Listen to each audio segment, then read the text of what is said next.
Hi Aries! Kumusta po kayong lahat? So yan Aries, maraming salamat po sa walang sawang pagsubaybay sa ating pong mga reading. And kung ikaw ay bago pa lang sa ating channel, mag-subscribe na po kayo. Then i-click mo na rin yung ating notification bell para lagi kang updated sa ating mga bagong upload. And by the way guys, sa mga interested pala sa ating private reading, nasa description box below lang po yung link ng aking Facebook. Papalo na rin po sa ating Facebook page. And sa mga interesado po sa ating love spell, rituals, manifestation, ayan, message lang po kayo. Okay, so ano ba yung reading natin guys? Ayan, ang reading natin guys is ganap sa inyo ngayong October 2025. Okay. Aries, Sun, Moon, Rising, and Venus sign. Tingnan natin. Aries, Sun, Moon, Rising, and Venus sign. Meron tayong, ayan, meron tayong okay, ano to? Cursive kasi. Invite. Ayan, invite your fears to tea. Sige, basahin natin guys. Fears aren't fact. Often they're just scary thoughts or feelings. Instead of judging your fears, invite them to tea. Open them and cookie and have a chat. Listen what they have to say. When we're courageous enough to be with what scare us, we receive powerful wisdom. So, totoo yun guys, no? So, lalo na ang mga Aries. Actually, ang mga Aries, ayaw nila nang nadadamay sa gulo. Ayaw nila ng para pakikialaman sila, panghihimasukan sila. Ayaw nila ng, basta, meron sila sariling mundo.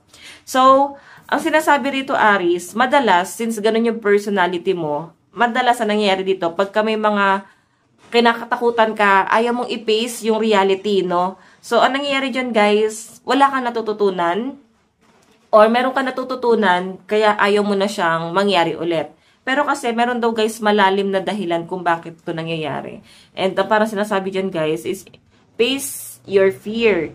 Baka sa halip na talikuran mo to, or pwede, guys, isa tong tao, sitwasyon, baka kailangan mo nang harapin to. Okay? Kung ano man to, possible na paparating sa inyo ngayong October.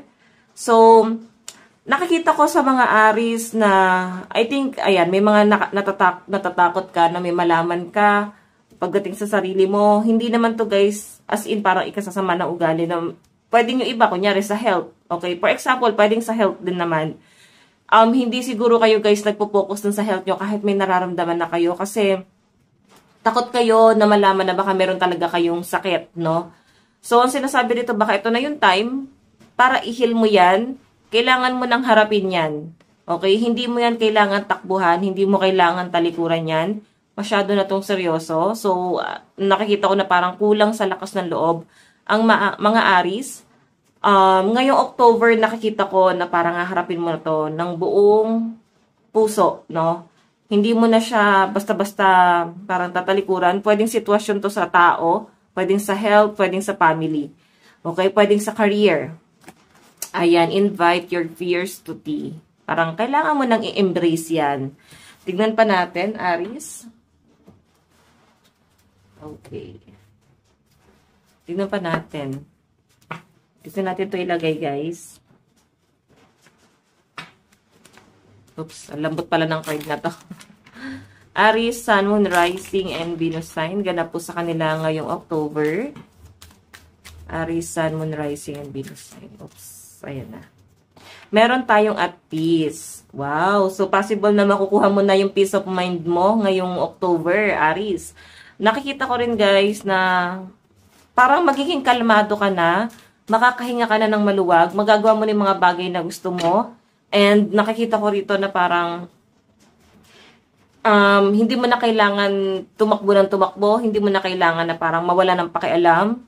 Nakikita ko na sa pagharap mo ng katotohanan or ng realidad, dun ka magkakaroon ng kapayapaan. So, kailangan face your fear talaga. So, yan. Possible na makuha mo ng inyong peace. Creativity. Parang medyo nanlalata yung energy ng mga Aries. And nakikita ko rin dito guys na parang wala kayong gana. Nakikita ko rin na parang pagkagising nyo, parang alata-alata na ng katawan nyo. And isa pa rito, parang wala kayong energy. Okay? Parang lagi kayong ubos. So, I think sa health to, baka kailangan meron ka ng bagong hobby or kinakaabalahan. Pagkagising mo, no? Jogging, exercise. Pwede naman to guys gawin sa bahay. So, mga bagong hobby na pwedeng makakatulong naman sa mind and soul. Especially sa physical. Okay? Tignan pa natin. Aries. Baka meron na kayong sisimulan dito guys. Nakikita ko kasi parang kinakatamaran tong gawin. Okay? Pero feeling ko, unti-unti mo na siyang marirealize. Para bang magkakaroon ka na ng hakbang dito, Aries. Kahit papano. Meron tayo anxiety. Yun, nakaka-overthink mo sa future mo, guys. Nagkakaroon na ng anxiety yung iba sa inyo. And ang nangyayari, guys, lagi mong iisipin kung ano muna yung kaya mong gawin ngayon. At bukas, huwag mo na masyadong i-advance yung sarili mo sa future. Kasi nangyayari dyan, guys, hindi mo na i-enjoy yung buhay mo. Okay? So, nakikita ko guys, possible na meron daw mabuong anxiety sa inyo ngayong October 2025. Hindi man ikaw ang gumawa ng problema na to kasi nga yung energy mo rito is pwedeng ibang tao, invite your fear to tea. So, possible na pamilya mo, nagbibigay sa inyo guys ng stress. Ikaw, pinipilit mong maging payapa. Pinipilit mong wag mag-isip ng problema. Sila mismo yung nagbabato sa inyo guys ng stress. Okay? So, minsan parang nakakadala na kasing makinig sa problema ng pamilya kasi masyado na to guys personal. Para mas okay pang pakinggan yung problema ng ibang tao, di ba? Kasi di ka naman mai-involve doon. So, by the way guys, ayan, magkakaroon ka ng anxiety dyan, kaka-overthink mo sa future mo. So, i-relax mo lang guys ha, gawin mo lang dito is, isipin mo lang kung ano yung kayang gawin, ano mo na yung kaya mong gawin ngayon at bukas. Meron tayong wounded heart. So, more on healing, physical to guys. Medyo may kinakatakutan. Ayan o. Nakikita ko yung energy ng mga Aries, natatakot kayo. Umiikot to, Aries, sa health. Okay, baka may mga magpapasurgery, magpapagamot, or health yung nakikita ko guys kasi wounded eh. So, I think, baka may i-heal kayo, baka may mga bagong panganak, baka may magsi-CS dito. Okay, may kinakatakutan kayo, pero I think, parang gagaling din naman kayo dito guys, no? Kasi yung intuition mo, yung pag-overthink mo nga dito guys, yun lang yun. Parang hindi ka na kontento, parang disappointed ka, yun yung nakikita kong energy dyan. Natatakot ka na parang what if ganito na lang, what if ganyan na. So, nandun yung mga what if mo, parang hindi mo pa man din sinusubukan, parang natatakot na yung iba sa inyo. So, guys, umiikot yung energy mo ngayong October sa takot mo. Pero kailangan mo daw siyang harapin, no? Kung ano man tong kinakatakutan mo na to, Aries. Okay? And especially, parang may mga bagay rito na masyado nang nagiging, personal para sa inyo. Na parang dati, wala lang yun eh. Pero yun nga lang, dahil araw-araw mo na experience, parang mas nagiging malaking issue na siya sa inyo. Okay? Tignan pa natin, Aries, Sun, Moon, Rising, and Venus sign.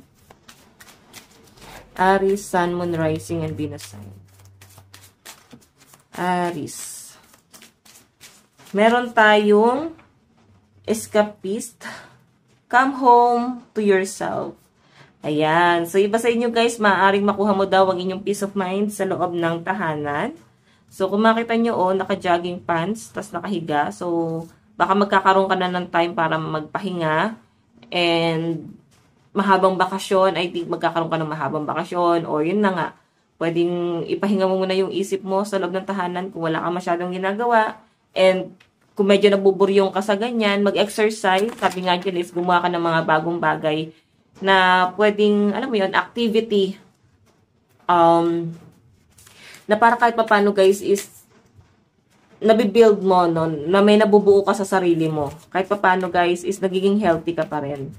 Okay, so hindi lumalabas yun sa love life mo. So, I think hindi masyadong nag-i-issue yung overall energy mo sa love life mo. Kasi more on, siya guys, more on healing and sa health, no? May nakikita ko rito na parang magpapahinga, magpapagamot, papagaling, parang ganon. Tignan pa natin.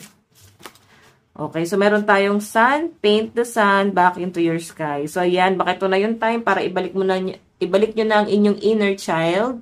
So, magsisimula to sa inyo guys. Yung mga dati mong gustong gawin, for example, mahilig ka mag-painting, gusto mo talaga maging tattoo artist, nakikita ko na pwedeng simulan mo daw siya eh. ngayong October. So, I think, may nag-i-encourage sa inyo or pwedeng ikaw mismo ititrain mo yung sarili mo dun sa bagay na yun na parang, bakit hindi? Try ko kaya? Baka pwede naman. Ganon. Tignan natin. Meron tayong princess. You can hear your, you can be your own knight. Diba? Yung sabihin, malakas ang mga Aries daw po ngayong October. Kumbaga, parang, napapagod na rin siguro kayo guys. Baka matagal na kayong panahon na strong independent person. Parang pagod na kayong maging matatag. Parang gusto niyo naman guys magpasako. Parang gusto niyo naman guys na magpaka-Disney princess. Gusto niyo magpahinga. No? Ganun yung nakikita ko sa mga Aries dito. Tignan pa natin, meron tayong nostalgia. Focus on the here and now. So guys, ito, nakikita ko na lalawak daw po yung relationship mo sa mga friend mo. And magkakaroon ka rin guys ng expansion pagdating sa mga kaibigan, okay? Mga kaibigan guys na malawak mag-isip, mga kaibigan guys na hindi ordinaryo, no? Hindi siya yung parang literal na mga kaibigan na parang ang usapan is about love life lang, ganyan, about business, hindi ganun. Baka pinag-uusapan nyo na guys is about sa mga planet, sa mga sa mga aliens. So, iba, yun yung mga gusto mong topic kasi masyadong matured. Okay? So, meron tayong thorns with together the crown you deserve. Okay? Ayan. So, parang unti-unti na daw babalik yung sigla talaga ng Aries. So, parang powerful comeback. Ganun yung nakikita kong atake dito, Aries. No? Parang babalik ka na sa dating ikaw. Parang hihigitan mo na yung kung sino ka ngayon. Parang magiging ibang tao ka na sa October 2025. Okay? So, hayan. Titingnan pa natin yung advice para sa inyo. Okay, dito muna tayo. Additional message. Aries. Aries, Sun, Moon, Rising, and Venus sign. Meron tayong the Fool. New beginning talaga to guys. Pero hinay-hinay ka daw sa mga decision mo ngayong October. Okay, hinay-hinay ka sa mga decision mo kasi masyado kang, parang ano ba dito, napaka-soft ng mga Aries. So, yung mga decision mo is nakadepende kung masyado ka nagiging impulsive. Ganon. May mga desisyon na hindi mo masyado na pag-iisipan ng maayos. Meron tayong Justice. Ayan, may nakikita akong mga papers. May mga lalakaring mga documents or kaso. Meron tayong Page of Wands. Okay, nakakatuwa. Parang ang daming sumusunod sa mga Aries. Kumbaga, ikaw ay nagiging natural leader ngayong October or kahit hindi man to guys October, natural leader kasi napapasunod mo sila. And I think dahil nga sa pagiging powerful ng mind mo din. So, tignan natin yung advice. And syempre, yung pagiging matured ng mga Aries. Meron tayong rainbow blessings. Wow! Blessing are showering your life. So guys, nag-uumapaw na blessing, more abundance. Yung nakikita ko rito, napakaganda nito guys. No? Kumbaga, after mo daw guys, ma-overcome itong mga struggle na to at hinarap mo talaga kung ano yung mga kinakatakutan mo guys. Parang ang kapalit nito guys is malaking blessing. Okay? Kumbaga, na-overcome mo na yung fear, mabilis nang papasok sa inyo yung swerte. Okay? So, Aries, ito lang po ang inyong reading. By the way, maraming salamat. God bless and love you all. Bye-bye po.